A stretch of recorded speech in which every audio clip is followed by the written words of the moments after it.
Hi everyone! This is Sam, one of Judgement Boy's narrators. I'm here today to share the truth behind Chara. Yep, Chara, the so-called villain of Undertale, the one supposedly responsible for the No Mercy run and the deaths of all our beloved friends. Right? Well, no. There's a huge misconception about their actions, and I'm here today to clear all that up using evidence from the game. Before I start this video, I'd just like to give a little shout out to Amino Apps, who recently created an Undertale Amino app for mobile, created specifically for fans to meet fans and discuss their love for the game. You can share art, theories, like this one, cosplays, chats, blogs, roleplays, that, and so much more. It's a super cool place to meet new people and have more fun in the fanbase, especially if you don't tend to use other social networking sites or you just want a more Undertale-based place to chat. It has a ton of features to help you get started in the community, like featured pages and newsfeed, and hey, Judgement Boy's on there too. Go check it out and download it completely free. Have fun, everyone! Now, on to the theory. A huge part of this theory is revolved around the basically canon concept that Chara is the narrator for the game. This doesn't really need much arguing, considering the narrator literally says, "It's you. Despite everything, it's still you. Still just you, Frisk. And finally, it's me, Chara," when you check the mirror in respective parts of the story. The narrator also knows details about both monsters and items that neither we nor Frisk would know, e.g. they can translate Rocket speech and recall origins of everything in Asgore's home, where they lived. There's a lot of fun you can have learning about Chara through this theory. They are optimistic in a pacifist run and pessimistic in the No Mercy. They talk endlessly about cycles and journeys, and even express guilt and sadness at their past. There are even many hints to their fun-spirited personality in there too. There's a lot more evidence for this theory. It's practically canon, and helps give us a lot of the info we need to decipher Chara. Let's start off with a little info about Chara's backstory. We don't know much, as both Frisk and Chara's pasts are left mostly ambiguous, but there are clues in the game we can piece together to tell their stories. Chara climbed Mount Ebott. They tripped and fell down into the land of monsters. Some may see this incident as an accident, but later on, Asriel asks Frisk why they climbed the mountain. He alludes to some sadly suicidal urges on Frisk's side, and then goes on immediately to say that Chara climbed Mount Ebott for not a very happy reason. Furthermore, when you check the faded ribbon in the ruins, the narration, Chara, reads, "If you're cuter, monsters won't hit you as hard." That pretty much speaks for itself, but if you need a little more of a nudge, it's a pretty heavy indicator that Chara was abused on the surface by humans. This is further evidenced by the fact that Toriel has dulled down all the tools in her home and hidden all the knives. And we know that Chara meant no ill harm to the Dreamer family, more on that later, so it's implied that Chara actually planned on using these tools on themselves. From all this, we can gather that Chara was not in the best place in their life when they fell. They obviously climbed the mountain to commit suicide, and most likely from abuse from humans. This explains their distaste for the human race, but when they fell down, they were taken in by the loving dreamers who gave them a home and treated them with love and kindness. A lot of people may think that Chara was simply playing along and pretending to care about the dreamers, but that's far from the truth. When you check around New Home in a No Mercy run, Chara will find snippets from their past that Asgore kept around the house. A pink hand-knit sweater reading Mr. Dad Guy, macaroni art of a flower, described as "For King Dad," a drawing of a golden flower by Chara's bed. All of these were made by Chara for their family. If they were made by Asriel, they would have just said Dad. Chara poured their love for their family into these gifts. They were abused by humans, and the only people who had ever showed kindness to them were the Dreamers. Why wouldn't they love them back? No one ever said Chara hated monsters. This leads into their plan, the one to gather 6 human souls. Many interpret this plan as some carefully crafted scheme to kill all humans, but it's really quite the opposite.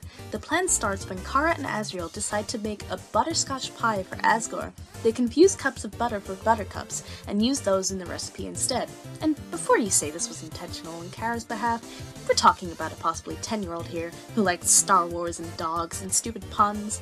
They didn't even know the flowers were poisonous until after the incident. Otherwise, they could have gone through with the plan far before. The pie poisons Asgore, and he gets very sick. Asriel comments on this later by saying that he should have laughed it off like Chara did. Oh, so this means Chara enjoyed Asgore's pain, right? Wrong! There's a ludicrous amount of evidence in the game that points to laughing being used by numerous characters as a coping mechanism for pain. For instance, Toriel laughs when you kill her. Sans tells jokes despite being depressed. The villagers in Snowdon laugh away their sorrows. Snowdrake's father describes his sad life, laughs, and then says, "That's not funny." Laughing at Snowdrake's mother's amalgamate prompts the narration from Chara, "You laugh and keep laughing. It's so funny you can't stop. Tears run down your face." What? You didn't do that? If you laugh again, Chara says, "But it's not funny." Heckling the amalgamate yields the narration, "You look horrible. Why are you even alive?" What? You didn't say that? Checking the Royal Guards in the No Mercy run directly references a Japanese novel about adoptive family and suicide. The passage reads, "I see two lovers staring over the edge of the cauldron of hell. Do they both wish for death? That means their love will end in hell." I couldn't stop laughing. This is a direct quote from the Japanese novel Kitchen by Banana Yoshimoto. It is written in a style similar to Chara's speech style, and it includes, among other things, tea, flowers, knives, death, suicide, and a character who has transitioned from male to female.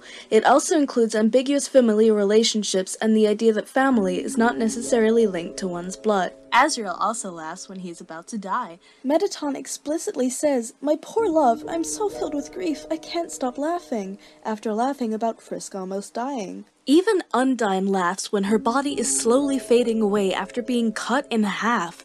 Also, check out my gospel. They have countless references to putting on a lighthearted exterior so people won't worry about them, and talk about being alone and scared of someone coming.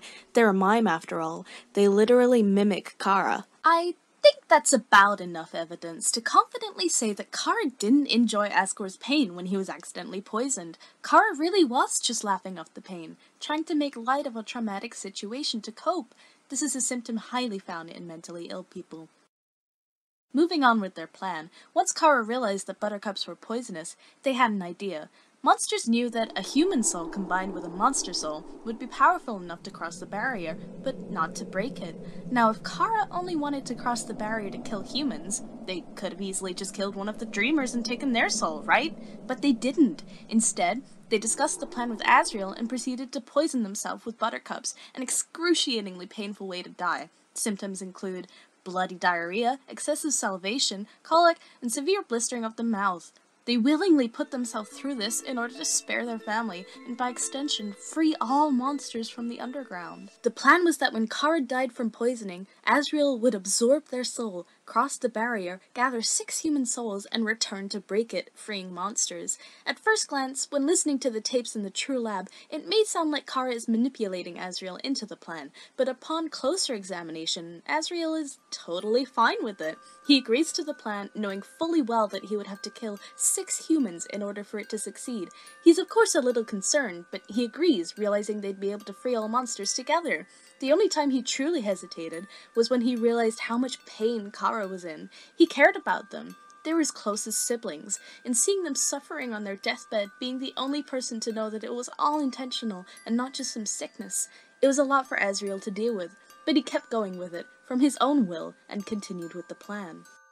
Narration throughout the game indicates that no one, human nor monster, could have ever predicted what would happen when a monster absorbed a human soul. It had never happened before, and no one knew what to expect. So when Asriel absorbed Chara's soul, they didn't know that power would be split between them. So Chara picked up their dead body and carried it to the surface. When humans saw this, they blindly assumed the monster had killed the human and immediately attacked. Chara had known they would attack, and wanted to show Asriel the true nature of humans, that they really are cruel and attack things they don't understand. Asriel was dying, he was severely wounded, and the only way for him to survive would be to fight back. Only then did Chara urge him to kill more humans. It was the only way for him to survive. Chara didn't want their best friend to die for nothing. So they tried to use their power to fight back against the humans. They were trying to protect him, and they were filled with bad feelings towards the humans after being abused by them. No wonder. But Asriel refused, picked up Chara's body, and turned back.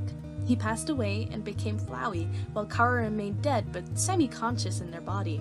Toriel took them back and buried them at the entrance to the mountain, where golden flowers bloomed from the seeds still stuck to Chara's dead body.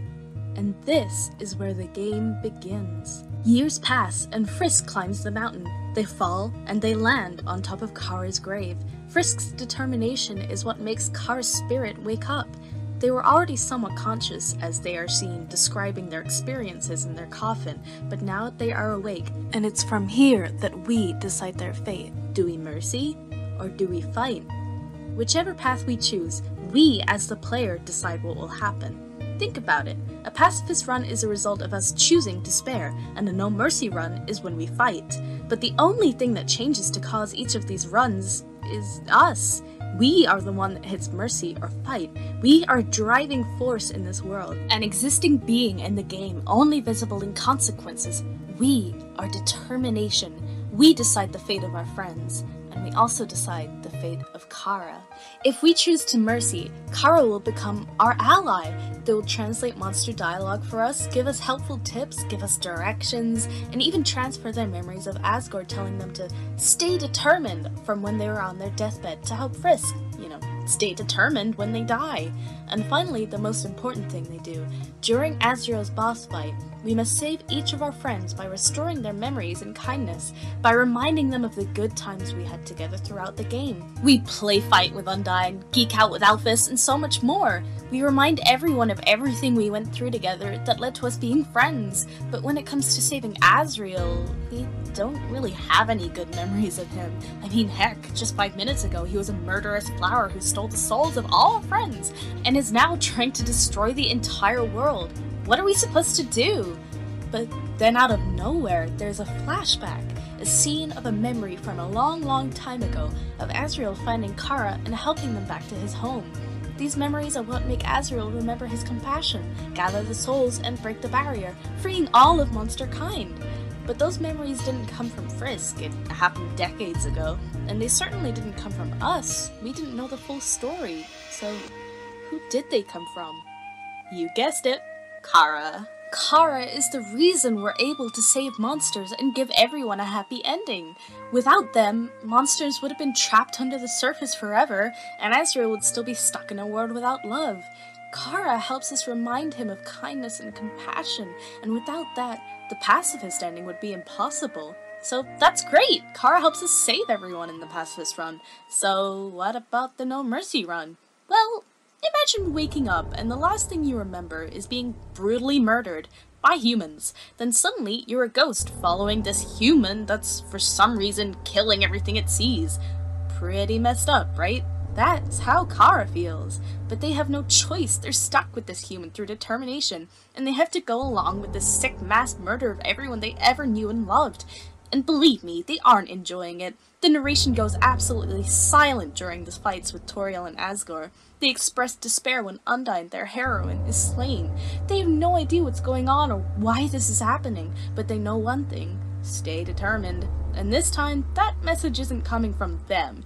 It's coming from us. We're the ones telling them to keep going, keep killing everything they see until there's nothing left. We push them on and on until it's all they know.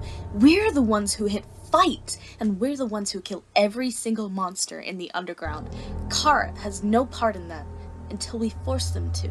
Over the course of the No Mercy run, you may have noticed a little change in who exactly is controlling Frisk's actions. Sometimes they'll move of their own accord and act roughly when climbing on Monster Kid. Then, during the fight with Sans, we continuously press fight to strike him down, without much success, until the last few seconds of the fight, we strike. Sans taunts, but then gets struck again, and this time for good.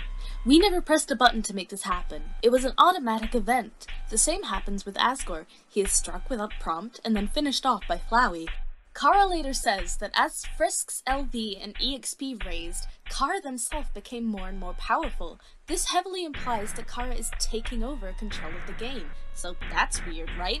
But then this happens. Flowey appears and begs for his life, desperately trying to remind Chara of their friendship, saying he'd do anything for them as long as he could live.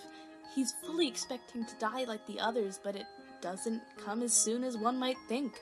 There's a pause, a moment of waiting in the game, and you soon realize that you are the one who is supposed to press enter to kill Flowey. A momentary relapse of control being given back to you. So what does this mean? Chara hesitated. And if you try it out, this is actually your last chance to back out, reset, and not face any consequences for a No Mercy run. You can still reset, and your files will be fine. This is Chara giving you one last chance to reconsider, to spare them from having to kill their brother. But then, you push them once more, forcing them to kill their best friend. They give in and accept the role you have assigned them, murderer. They kill Flowey in one last fit of despair and energy until they are consumed by hatred and vengeance. Chara appears before you in a field of darkness. A heartbeat sounds in the background, much like the one Undyne described while being filled with determination. Chara introduces themselves with a greetings, much like their mother Toriel does at the start of the game. Chara thanks you. They talk about how they awoke confused until you showed them what to do. Your power awakened me from death. My human soul, my determination, they were not mine, but yours. At first, I was so confused. Our plan had failed, hadn't it? Why was I brought back to life? You. With your guidance, I realized the purpose of my reincarnation. Power. Chara explicitly states that it was you, the player, who taught them to murder, to kill, all for the sake of power. It was your influence that brought them to this point. They're just a kid after all. They're very impressionable, and you impressed upon them that murder was the right answer. Together, we eradicated the enemy and became strong. HP, attack, defense, gold, EXP, LV. Every time a number increases, that feeling, that's me, Chara. Now we have reached the absolute. There is nothing left for us here. Let us erase this pointless world and move on to the next. Chara talks about how with your help and guidance, they were able to become stronger and assume control. Their only goal at this point is power, thanks to you, and advise you to assist them in erasing the world so that you can move on and consume another. But I'm sure most of you are feeling a little hesitant at that idea, despite it being literally what you just did, so many players' immediate response is to refuse this offer. You do not erase the world. Chara is flung into a state of confusion and betrayal. I mean, you told them you wanted power, right? They were helping you get it. You were supposed to do it together. They can't understand. No? How curious. You must have misunderstood. Since when were you the one in control? They destroy the world. And, I mean, yeah, that's a little messed up, but you did just kind of do the exact same thing like 5 minutes ago. And all out of boredom and curiosity, too. You wait through 10 minutes of wind howling. That's also kind of like Undyne's determination. This kid must really like Undyne. Until Chara reappears in voice form. Interesting. You want to go back. You want to go back to the world you destroyed. It was you who pushed everything to its edge. It was you who led the world to its destruction. But you cannot accept it. You think you are above consequences. And right there, those few simple sentences completely summarize the fanbase's unreasonable hatred for Chara. We do think we are above consequence. We think it's just a game, a toy for us to play with, a world for us to bend to our will. And sure it is. That's why there's no mercy run in the first place, right? But that doesn't necessarily mean that we should be allowed to get away with it without consequence. Most will compare Chara or Frisk to the player, but honestly, Flowey comes closest to truly representing how the player feels. He has power, and with that power he can do whatever he wants with this world. Befriend, kill, mend, destroy. All out of boredom and curiosity, it's sheer intrigue, the very drive that fuels players worldwide, in any game, until we get bored of it and seek out a darker side of the game. This is what makes us so determined to fulfill a no mercy run. But we just can't deal with that kind of blame. We are only intimidated by Chara because they are one of the only characters in the game who directly address your cruel, horrid actions and point out how you were the only one making the suffering happen. We don't like being told what we already know, so we need someone to blame, someone to just shovel that nasty stuff onto and forget about it. And that's why we use Chara. The one character without a super visible arc of kindness or backstory or even personality. They're our blame, our scapegoat, if you will. But there's really so much more to them than just that. We just have to look a little deeper and keep our hearts open to mercy. If we answer no when Chara asks if we think we are above consequences, they will simply reply, then what are you looking for? And it's true, what are we looking for in a world we just wiped out? The no mercy ending is built entirely to feel anticlimactic. We force our way through nearly impossible boss fights, ignoring the pleas of characters for their lives, the hundreds of opportunities for us to back out and try another, kinder run. What were we expecting? Some kind of reward? In fact, if you do yet another no mercy run, Chara will ask you once again what you expected. You and I are not the same, are we? The soul resonates with a strange feeling. There is a reason you continue to recreate this world. There is a reason you continue to destroy it. You are racked with a perverted sentimentality. I cannot understand these feelings anymore. They are disgusted with our actions and completely cannot wrap their head around the idea of killing just for fun. They don't understand us and think we are sick for doing what we do, and honestly, who can blame them? We were only wiping out the world for fun, you know, as all gamers do. We want to find every secret in the game, even if it means ruining our save files and all the tiny little lives contained in them forever. But Chara, they only partnered up with you because you led them to believe you were destroying the world for a greater purpose. They want to cast the world into the abyss, and seem on board with Flowey's idea of erasing those pointless memories. Chara wanted to forget. Chara didn't want to live in a world without love. Chara then goes on to say, Despite this, I feel obligated to suggest, should you choose to recreate this world once more, another path would be better suited. Heck, they even tell us not to do another No Mercy run, and heavily encourage us to take on a pacifist role instead. Where did the idea that they're a heartless murderer come from again? So then, if you're smart, you'll play again, and this time do the pacifist route. Everything seems perfectly normal and happy, like all the murder and pain you'd inflicted on this world had just vanished. Right up until the very end of the game, post-credits. The normal scene of Toriel leaving a slice of good old beef-scotch pie for Frisk is shown, but then a different face is there to greet us. Frisk turns to the camera and opens their red eyes, but their body becomes Chara's. That's right, Chara's still in control. And if you choose not to stay with Toriel, the image of Frisk with their friends on the surface after the game will be changed to have the monsters' faces scratched out in red, and Frisk's figure replaced with Chara's. Oh, but that means they're a super mega evil murderer, and all they ever wanted was death! No, hang on. Remember how we were the one who destroyed the world last time we played? Yeah, that's still a thing, and a thing we have to face the consequences for. Chara takes away our control from the game, but not just to be needlessly cruel, to punish us for our own cruelty. I mean, after killing everyone, possibly more than once, why would we deserve a happy ending with them? Why should we deserve to act like nothing ever happened? Chara is there to serve justice for their friends, the monsters, to show us that if we are cruel, the effect of that cruelty never truly goes away. You can still be kind, of course, but you are still responsible for your actions. There's even a possibility that Chara doesn't actually kill anyone after the post-No Mercy pacifist run, and that whole image of the monsters was just a pretty obvious message to stop killing everything already. So, TLDR, you are the evil mastermind behind the No Mercy run, not Chara. But there's still kindness in this child, still a chance to love and to be loved. The dreamers all very clearly missed this child. They were the fate of humans and monsters, sure, but they were also family, a child, a sibling, a friend.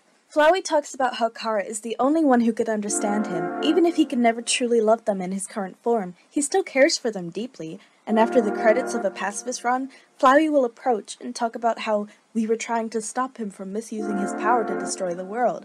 But then after this message, after his request for us not to reset, he turns to us and says, "See you later, Chara." A moment of forgiveness between friends, an acknowledgement that Chara wasn't all that bad, and finally, both of these children can be laid to rest. And even then, even if Chara did want to kill, is that really the worst thing anyone in the game has ever done? I mean, Toriel almost kidnaps children and left a suicidal man to take care of an entire hopeless kingdom by himself. Sans traumatizes kids with death threats even when they've done nothing wrong. Papyrus? Okay, Papyrus is free of sin, but Undyne? She chases you around the entirety of Waterfall, spears waving in the air, screaming at the top of her lungs about how the world would be better if you humans were just dead. In Alfie's, she manipulated situations just to make herself look better, and even created the amalgamates. Mettaton literally says he fully intends on killing you just to be popular on the surface. Asgore, oh Asgore, he killed 6 human children, and then planned on killing Frisk too. And last but not least, Flowey. I don't think I really need to go into much detail about why he's bad, but just in case you need a little refreshment, he literally killed every single monster, in every single possible way, in every single timeline, for fun. But we take the message of the game to heart, and we keep an open mind and a patient soul, and we give every single one of these people a chance, because we know that everyone can be a good person if they just try. Heck, at some points we only mercy because we know it's what we have to do to get a true pacifist ending, i.e. Flowey, but we still truly forgive them later on when we come to understand their actions, no matter how cruel they are. We forgive the liars, the manipulators, the tormentors, and even the murderers. But Chara?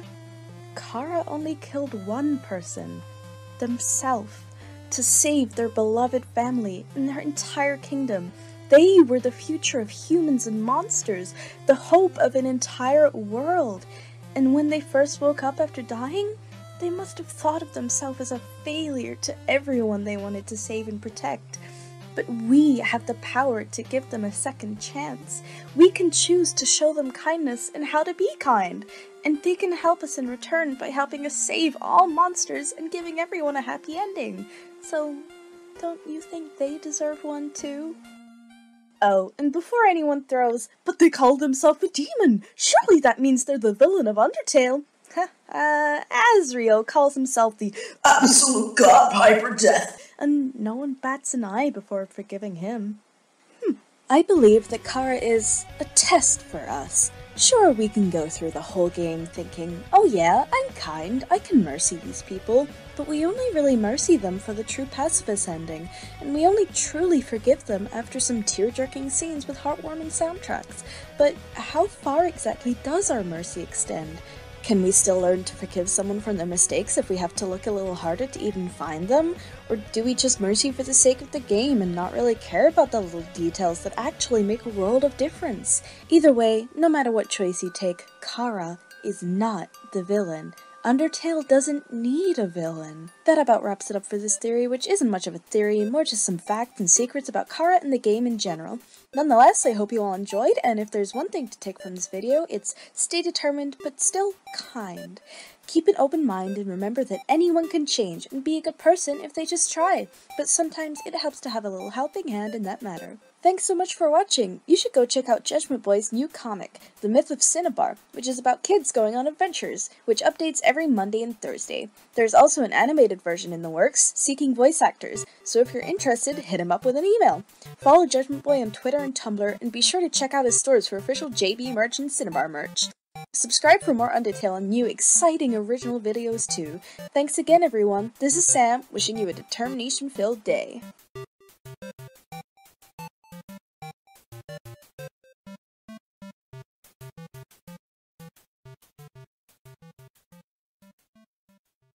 Chara climbed Mount Atmut. I already fucked it up.